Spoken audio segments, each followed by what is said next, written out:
first word in my mother tongue, Tamil, when I was 11 months old, and I haven't stopped talking since.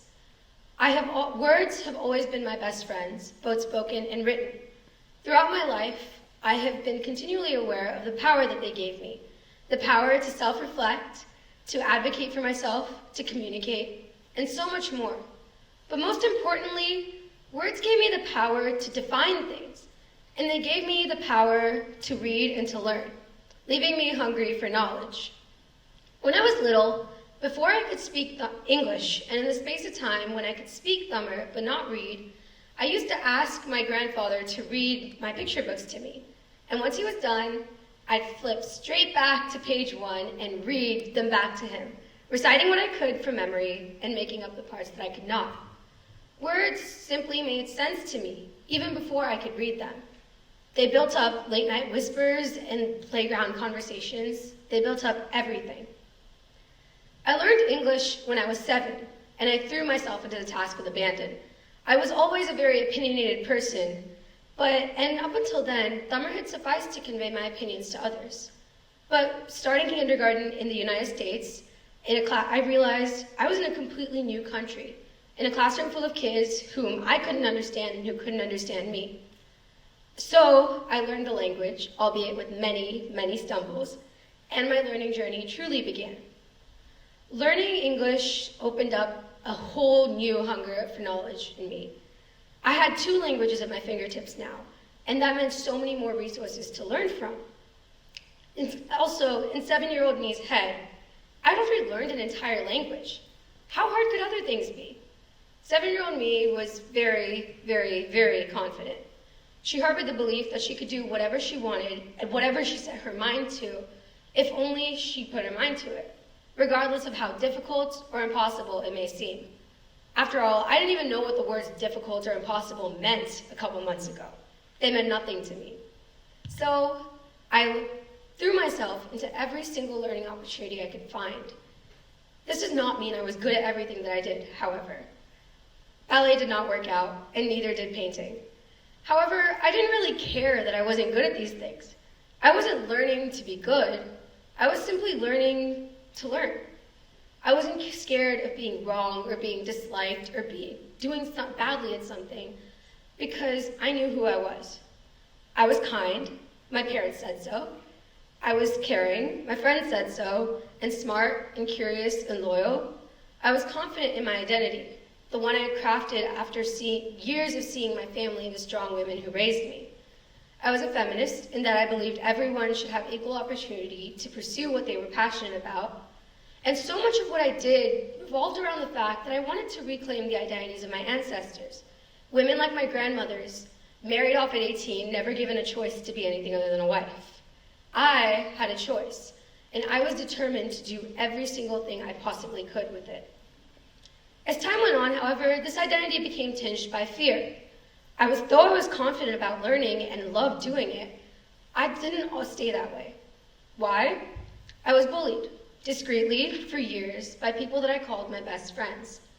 And I didn't realize this because all this time, my biggest bully wasn't my best friends.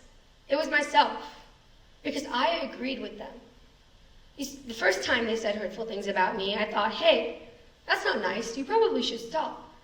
And then I moved on to, if she's saying it so much, she's probably right.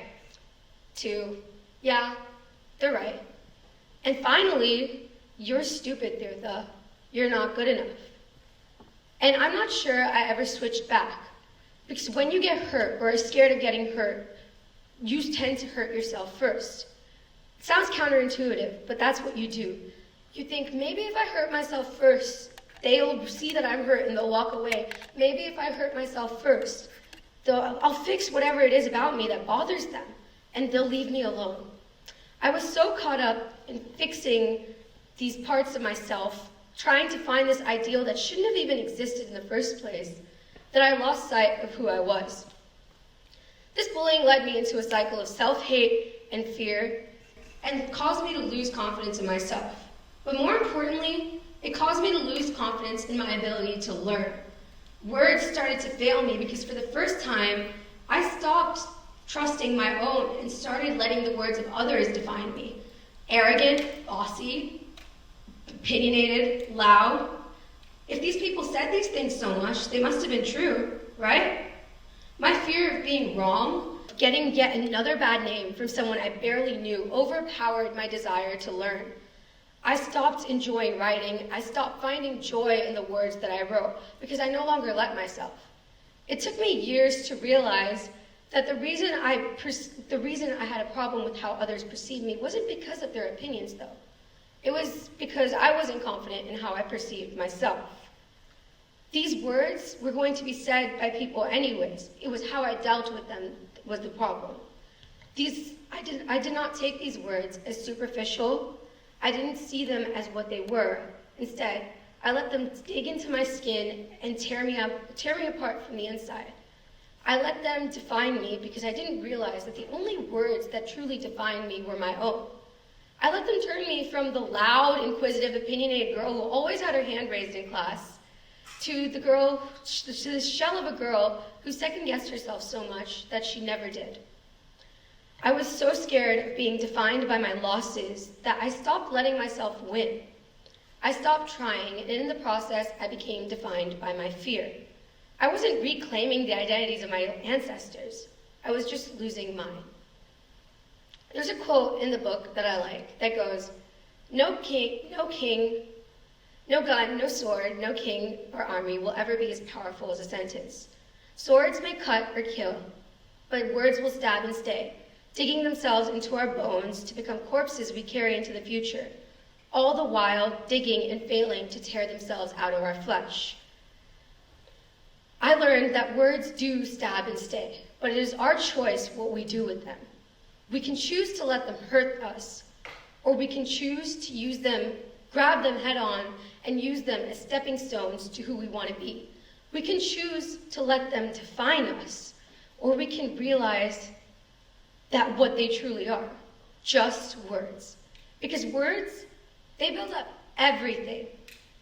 But the beautiful thing about words is that they only have power, they only have meaning when you choose to give it to them. And I know this sounds easier said than done. As it is with most things, the right thing to do, let these words go, is infinitely harder than the wrong one. No thought, no life event, no occasion is ever truly unique, but the way in which they occur to us are. However, what truly makes us unique is how we choose to combine our struggles, our fears, our demons into the tapestry of our lives, how we choose to perceive the words of others, and how we choose to use our own, and whether we choose to let others define us or to define ourselves. And you must define yourself, because I hate to break it to you, but no matter what you do, not everyone's going to like you. In fact, the more passionate you are, the more loud you are about the things that you love, the less people will probably like you. But that is when it is most important to continue doing the things you love anyways, because the weight of your regret will most definitely outweigh the opinions of a few strangers that don't matter in the long run. You can choose to live life defining yourself or letting others define you. No one's going to be happy either way.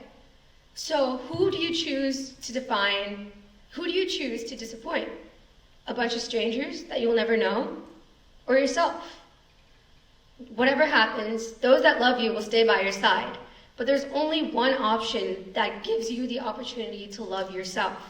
So choose you. Define yourself. Thank you.